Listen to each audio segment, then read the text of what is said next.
In March 2020, the COVID-19 pandemic rocked economies worldwide. Millions of people lost their jobs, and many businesses struggled to survive or shut down completely. Governments responded with some of the largest economic relief packages in history. The United States alone spent $2.2 trillion on a first round of relief.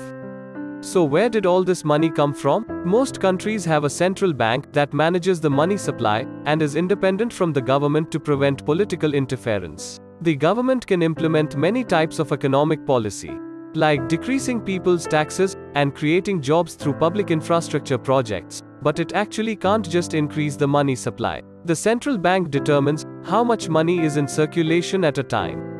So why can't central banks authorize the printing of unlimited money to help an economy in crisis? They could, but that's a short-term solution that doesn't necessarily boost economic growth in the long term and can actually hurt the economy. With more money in circulation, manufacturers of goods like food, clothing, and cars could respond to demand simply by raising prices, rather than manufacturing more of these goods and creating new jobs in the process. This would mean you could no longer buy as much with the same amount of money, a situation known as inflation. A little bit of inflation, about 2% a year, is considered a sign of economic health, but more can quickly derail an economy.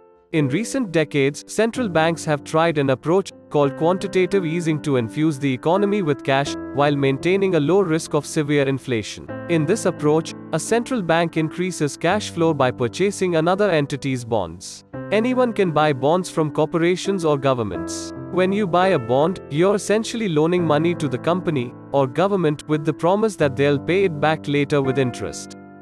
This is why buying bonds is sometimes referred to as buying debt. When an individual buys a bond, they're using money that's already in circulation. But when the central bank buys a bond, it essentially creates cash, supplying money that didn't exist before in exchange for bonds. Both during the 2008 to 2009 financial crisis and again in 2020, the United States' central bank, the Federal Reserve, bought bonds from the US government called Treasury bonds.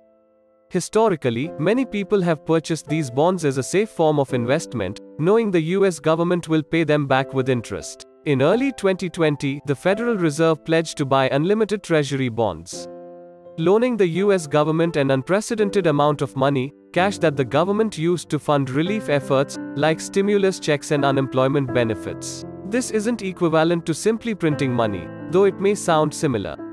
Because of the way bonds are priced, by buying so many, the Federal Reserve effectively lowered the return on them, which incentivizes other investors to lend to riskier entities, like small and mid-sized companies, in order to get a decent return. Encouraging lending this way should help companies of all sizes borrow money to funnel into projects and hires, boosting the economy over time in addition to helping the government supply people with urgently needed cash in the short term. The Federal Reserve's pledge to buy unlimited government debt has raised some questions and eyebrows. In theory, this means the government could issue more bonds, which the central bank would purchase. The government could then use the money from the new bonds to pay off the old bonds, effectively meaning the government never pays back its debt to the central bank. Citing this and other theoretical scenarios, some economists have raised concerns that a central bank buying government debt is a subversion of a system designed to protect the economy. Others have insisted these measures are necessary, and have so far helped stabilize economies. Though quantitative easing has become a lot more common in recent years, it's still relatively new, and potential consequences are still unfolding. If you like this video, please like, share and comment and subscribe to this channel, and press the bell icon. Thank you for watching.